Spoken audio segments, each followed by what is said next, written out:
Hello everyone and welcome back once again to my channel. देखिए, हम class 12 की English की जो फ्लेमिंगो बुक है इसके एमसीक्यूज को साइड बाय साइड अब कवर कर रहे हैं। मैं आपको चैप्टर नंबर 1 जो है उसके एमसीक्यूज प्रोवाइड करवा चुकी हूँ। That was the last lesson. अब हम जो आज के सेशन में डिस्कस करने वाले हैं वो चैप्टर नंबर 2 यानी कि lost spring stories of stolen childhood के कुछ एमसीक्यूज हम डिस्कस करेंगे। एंड मैं पहले ही बता दूं कि आज के इस सेशन में मैंने इसका सिर्फ एक पार्ट जो साहिब आलम वाला है उसे ही कवर किया है। लेकिन before moving on to our MCQs मैं आपके साथ ये अबाउट द ऑथर के बारे में एक बार जरूर डिस्कशन करना चाहूंगी, क्योंकि कई बार ऑथर के बेसिस पर भी आपसे क्वेश्चन पूछा जा सकता है। तो I would recommend you guys कि प्लीज ये जो अबाउट दी ऑथर आपको स्टार्टिंग ऑफ द चैप्टर में दिया हुआ होता है इसे जरूर एक बार ध्यान से समझिए। अनीस जंग के द्वारा लिखा हुआ ये पर्टिकुलर चैप्टर है। ये एक बेसिकली एक्सट्रैक्ट है जो कि हमें आगे बताया भी हुआ है। 1964 में इनका जन्म हुआ था राउरकेला में, और इन्होंने अपना बचपन और जो अपना यूथ एज है, एडोलेसेंस एज है, वो हैदराबाद में गुजारी है। She received her education in Hyderabad and in the United states of America. Her parents were both writer, तो दोनों ही इनके माता पिता राइटर्स थे। Then Anees Jung began her career as a writer in India. तो इंडिया में इन्होंने काफी राइटिंग्स दी हैं, एज अ राइटर ही इन्होंने अपना करियर शुरू किया था। She has been an editor and columnist for major newspapers. तो न्यूज़पेपर्स के भी एडिटर्स और कॉलमनिस्ट मतलब कॉलम सेक्शंस में इन्होंने काफी सारी राइटिंग्स दी हैं इंडिया और अब्रॉड। सेवरल इन्होंने बुक्स जो हैं एज एन ऑथर कॉन्ट्रीब्यूशन दिया है। दिस chapter या the following is an excerpt from her book titled Lost Spring Stories of Stolen Childhood, जो कि हमारे इस चैप्टर का टाइटल भी है। सेम यही टाइटल इनकी बुक का भी है, जिसमें से एक एक्सट्रैक्ट की फॉर्म में ये दो जो हमारे पास टॉपिक्स हैं वो लिए गए हैं। एक साहिब आलम वाला है और एक मुकेश वाला है, और मैंने अभी इस सेशन में सिर्फ साहिब आलम वाले पार्ट के एमसीक्यूज को ही कवर किया है। तो बेसिकली यहाँ क्या बताते हैं, here she analyses the grinding poverty and traditions which condemn these children to a life of exploitation. मतलब बेसिकली इन्होंने इस पर्टिकुलर चैप्टर में चाइल्ड एक्सप्लॉयटेशन का जिक्र किया है।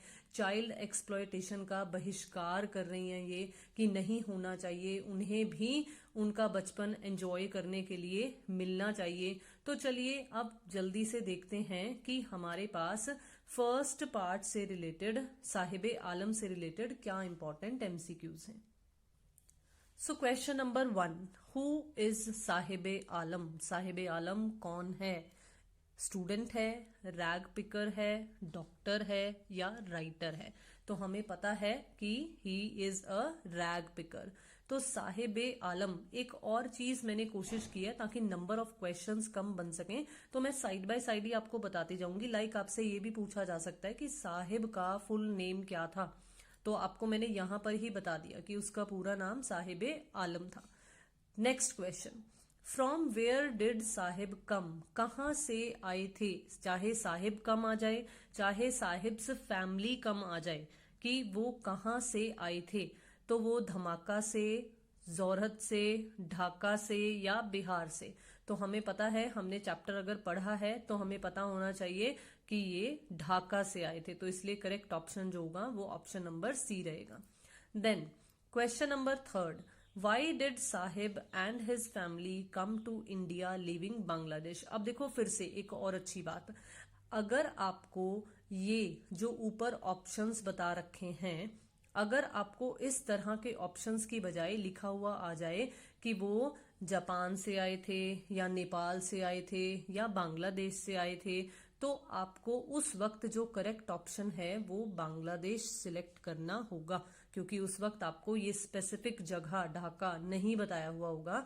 तो ढाका जहां पर है बांग्लादेश, आपको वो सिलेक्ट करना पड़ेगा। देन नेक्स्ट, अगर मैं अब इसी क्वेश्चन की बात करूं तो यहाँ रीजन पूछ रहे हैं कि वो क्यों आए थे इंडिया में बांग्लादेश छोड़कर। दे लाइक्ड इंडिया, उन्हें इंडिया पसंद था। बिकॉज ऑफ कम्युनल वायलेंस, मतलब कोई रॉयट्स वगैरह हो गए थे बांग्लादेश में, इस वजह से वो छोड़कर आ गए थे। या दे वर एक्सपेल्ड फ्रॉम देयर, उन्हें वहां से निकाल दिया गया था। या option number D, because storms destroyed their homes and fields, क्योंकि जो तूफान थे उन्होंने उनके घर और फसलें जो थी वो तबाह कर दी थी। तो correct option is option number D. Next question, What was Sahib scrounging for in the heaps of garbage? जो ढेर थे कूड़े के, उनमें से वो क्या ढूंढ रहा था? रैग्स, बुक्स, टॉयज या फूड? तो वो क्या ढूंढ रहा था? देखो, वो रैग्स ढूंढ रहा था। रैग्स ढूंढेंगे, फिर उसे कबाड़ की दुकान में कहीं सेल कर देंगे, तो वो पैसे कमा पाएंगे। बुक्स के लिए वो नहीं सर्च कर रहा था, ना ही वो खिलौने ढूंढ रहा था, ना ही वो खाना ढूंढ रहा था। वो क्या ढूंढ रहा था? रैग्स ढूंढ रहा था, मतलब फटे पुराने कपड़े, सॉर्ट ऑफ इस तरीके की चीजें वो ढूंढ रहा था। Next, Sahib's name means lord of the universe. साहिबे आलम, तो नाम का मतलब क्या है? लॉर्ड ऑफ यूनिवर्स, है ना। But he leads a life of, लेकिन वो किस तरीके की जिंदगी जीता है? क्या वो वेल्थ और पावर वाली, मतलब हर उसके पास संपत्ति है, हर तरीके की उसके पास पावर है? या ऑपुलेंस, मतलब हर चीज की एबेंडेंस है उसके पास, अधिकता है? प्रॉस्पेरिटी, मतलब खुशहाली है? पॉवर्टी एंड मिजरी, गरीबी है? या एक दया वाली भावना जो है उन्हें देखकर प्रकट होती है, मतलब काफी कष्ट है उनकी जिंदगी में, बहुत ही ज्यादा पेन है लाइफ में। तो क्या है? Option number D again, poverty and misery की लाइफ वो लीड कर रहा है। Next is, why does Sahib remain barefoot? Sahib जो था वो नंगे पांव क्यों रहता था, मतलब क्यों रहता है वो नंगे पांव? ही हेट्स वियरिंग शूज, उसे शूज पहनना पसंद नहीं है। His feet are very beautiful, बहुत सुंदर है उसके पैर, इसलिए सबको दिखाता है बिना किसी चप्पल के पहने हुए। Then he is so poor that he can not buy shoes and chappal, की वो बहुत ज्यादा गरीब है कि वो खरीद नहीं सकता है जूते या चप्पल। His employer forbids him to wear shoes, उसका जो मालिक है ना, एम्प्लॉयर है, वो उसे मना करता है कि उसने शूज नहीं पहनने हैं। तो correct option is option number C, कि वो बहुत ज्यादा गरीब है और इसलिए वो कोई शूज या चप्पल नहीं अफोर्ड कर सकते हैं, नहीं बाय कर सकते हैं। Then, who does Saheb roam with? किनके साथ वो घूमता है? अपने पेरेंट्स के साथ, अपने फ्रेंड्स के साथ, अपने ब्रदर के साथ, या अपने क्लासमेट्स के साथ? देखो, स्कूल तो वो जाता ही नहीं था, तो क्लासमेट्स कहां से आ गए? ऑब्वियसली है कि वो अपने फ्रेंड्स, पेरेंट्स या ब्रदर्स में से किसी के साथ घूमता था। तो करेक्ट ऑप्शन जो है वो फ्रेंड्स वाला है, his friends. Then, did Saheb know the meaning of his name? क्या साहिब अपने नाम का मतलब, साहिबे आलम का मतलब जानता था? No, option is no. No जो है वो डी ऑप्शन है, तो इसलिए करेक्ट आंसर आपका डी रहेगा। Then, where does Saheb live? अब यहां अब पूछ रहे हैं कि साहिब कहाँ रहता है। तो पीमासूरी, सीमापुरी, मौजपुर या मणिपुर? तो करेक्ट ऑप्शन क्या है? सीमापुरी, जो कि मैं एक बार और यहाँ पर एडिशन करना चाहूंगी थोड़ी सी, कि ये दिल्ली के बाउंड्री के आसपास वाला इलाका था। Next, the houses in Seemapuri are made of? जो घर हैं वो किस चीज के बने हुए हैं? वो प्लाईवुड के बने हुए हैं, ब्रिक्स या कंक्रीट, मतलब सीमेंट वगैरह के बने हुए हैं, मतलब पक्के घर हैं। एस्बेस्टोज शीट्स, मतलब वो टीन वाली जो छत होती है वो डली हुई है, या मड, टिन या टारपुलिन के बने हुए हैं? तो करेक्ट ऑप्शन क्या है? मड, टिन और टारपुलिन के बने हुए हैं। Then next question, for the people of Saheb's colony what is more important than their identity?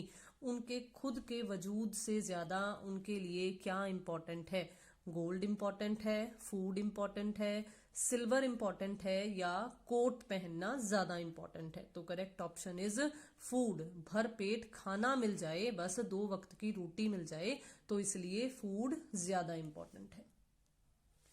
Where do Saheb and other such people pitch their tents? मतलब अपना रैन बसेरा जो है वो कहाँ करते हैं, कहाँ रुकते हैं? Wherever they find food, जहां उन्हें खाना मिलता है। इन अ गुड कॉलोनी, अच्छी कॉलोनी में, पोश कॉलोनी में वो अपना घर बसाते हैं। नियर अ सिनेमा हॉल या नियर अ स्कूल, मतलब किसी थिएटर के आसपास या किसी स्कूल के आसपास। तो correct is option number A, wherever they find food, जहां उन्हें खाना मिलता है। Next, what is Saheb watching from the fenced gate of a club. जो साहिब है वो क्लब की जो दीवार थी या जो गेट था उसमें खड़ा होकर क्या देख रहा है, अंदर क्या झांक रहा है। टू वुमेन डांसिंग, नाचते हुए देख रहा है दो लेडीज को। टू डॉग्स स्क्वेरलिंग, क्या दो कुत्तों को झगड़ते हुए देख रहा है। टू गार्डनर्स प्लांटिंग फ्लावर्स, क्या दो मालियों को देख रहा है जो कि अंदर फूल लगा रहे हैं, पेड़ पौधे लगा रहे हैं। Then two young men playing tennis, या दो यंग मैन को देख रहा है, नौजवान को देख रहा है जो कि टेनिस वाली गेम खेल रहे हैं। फिर से अगेन मैं बता दूं, टेनिस भी आपको याद रहना चाहिए कि कौन सी गेम थी जो यंग मैन खेल रहे थे, टेनिस। तो option number D is your correct answer, कि वो दो यंग मैन देख रहा था जो कि अंदर टेनिस खेल रहे थे। Then what did the boy from Udupi pray for. जो लड़का उडुपी में था, मतलब जिसके फादर प्रीस्ट थे, पुजारी थे, जिसके बारे में हल्का सा एक जिक्र जो है वो असीस जंग ने किया भी था, अनीस जंग ने किया भी था। तो बेसिकली उसके बारे में उन्होंने क्या कहा था कि वो किसी चीज की प्रार्थना किया करता था टेम्पल में जाके। तो किस चीज की प्रार्थना करता था? पेयर ऑफ सॉक्स की, पेयर ऑफ शर्ट की, पेयर ऑफ शूज की, या बुक्स की। तो करेक्ट आंसर क्या है? ऑप्शन नंबर सी, वो पेयर ऑफ शूज की प्रेयर किया करता था। Next, why did a rich boy give the tennis shoes to Saheb. जो एक अमीर लड़का था उसने साहिब को अपने टेनिस शूज क्यों दे दिए थे? ही हेटेड हिज शूज, क्योंकि उसे अपने शूज पसंद नहीं थे। There was a hole in one of them, उनमें से एक में होल हो गया था। ही लाइक्ड साहिब, उसे साहिब पसंद था तो इसलिए उसने अपने शूज दे दिए थे। His father asked him to do so, क्योंकि उसके फादर ने उसे ऐसा करने के लिए कहा था तो इसलिए उसने शूज दे दिए थे।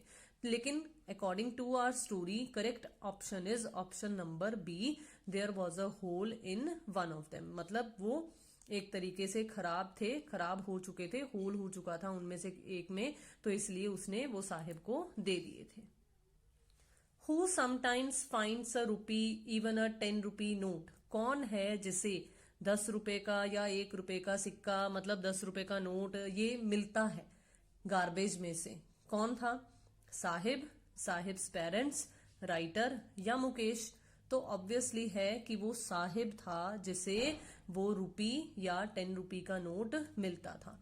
Next, what does a heap of garbage stand for the children's parent. देखो चिल्ड्रन के लिए क्या था? Wrapped in wonder. लेकिन यहां पूछा गया है कि चिल्ड्रन के पेरेंट्स के लिए वो हीप ऑफ गार्बेज जो था, मतलब ढेर, जो कूड़े का ढेर था, वो क्या, किस चीज का प्रतीक है, किस चीज के लिए स्टैंड करता है? अ वंडर, फिर से वही कि कोई हैरानी वाली बात कि पता नहीं इसमें क्या है, जैसे बच्चों को हुआ करता था। या मीन्स ऑफ सर्वाइवल, मतलब जिंदगी जीने का एक जरिया। बोथ ए एंड बी, दोनों, या नीदर ए एंड बी, ना ए ना बी। तो ऑप्शन नंबर बी जो है वो पेरेंट्स के पर्सपेक्टिव के अकॉर्डिंगली है कि वो ही उनका एक सोल मीन्स ऑफ सर्वाइवल था, तो इसलिए ये ऑप्शन नंबर बी आपका सही रहेगा। Then next, what is gold to the rag pickers. जो कूड़े का ढेर उठाने वाले हैं उनके लिए गोल्ड जो है वो एक्चुअली क्या है? गोल्ड कोई एक्सपेंसिव मटेरियल है, कोई रेयर बहुमूल्य, मतलब एक तो है कि बहुमूल्य वस्तु है कोई, या बहुत ही रेयर, मतलब नहीं मिलती, बहुत ही मुश्किल से मिलती है, तो रेयर मटेरियल है कोई यूजफुल मटेरियल है, या गार्बेज को उन्होंने गोल्ड कहा है। तो अगर आपने ध्यान से चैप्टर को सुना है तो आपको पता होगा कि उनके लिए गार्बेज ही गोल्ड के इक्विवेलेंट था। तो ऑप्शन नंबर डी आपका करेक्ट आंसर रहेगा। Next is, where does Saheb work after leaving the work of being a rag picker. कहाँ काम करता है साहिब जब उसने ये रैग पिकिंग वाला काम छोड़ दिया है? तो क्या वो किसी फैक्ट्री में काम करता है? क्या वो किसी टी स्टॉल में काम करता है? क्या वो किसी गैरेज में काम करता है? या ऑन अ फार्म मतलब किसी फार्म हाउस पे काम करता है। तो आपका करेक्ट आंसर है ऑप्शन नंबर बी कि वो किसी टी स्टॉल में काम करता है।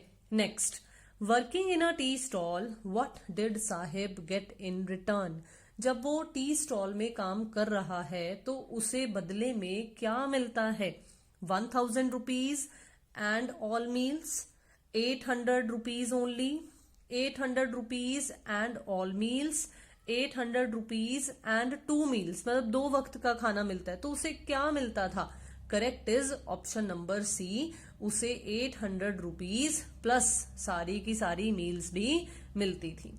Last question for this particular session is what did Saheb lose. क्या खो दिया था साहिब ने? केयर फ्री लुक खो दी थी, टेंशन भरी लुक, टेंस्ड लुक खो दी थी, उसने अपनी जॉब खो दी थी, या कुछ पैसे उससे गुम हो गए थे। क्या उसने पैसे खो दिए थे? तो सही आंसर है option number A, that is care free look. So that was all for today's session. I hope कि जितनी मेरी तरफ से ये कोशिश रही वो आपको बहुत ही अच्छे तरीके से समझ में आए ये सारे के सारे एमसीक्यूज। एंड यस, मुझे उम्मीद है कि आपको पहले से ही पता होगा कि क्या करेक्ट ऑप्शन रहने वाला है। तो चलिए मिलते हैं नेक्स्ट सेशन में, जिसमें हम इसी चैप्टर के पार्ट 2 को यानी कि मुकेश वाले पार्ट को डिस्कस करेंगे। तब तक के लिए once again I would like to request you, अगर आपने अभी तक चैनल को सब्सक्राइब नहीं किया है तो जल्दी से कर लीजिए। वीडियोस को लाइक करना, शेयर करना, अपने व्यूज कमेंट बॉक्स में शेयर करना बिल्कुल भी मत भूलिएगा। Thank you so much for watching and have a nice day.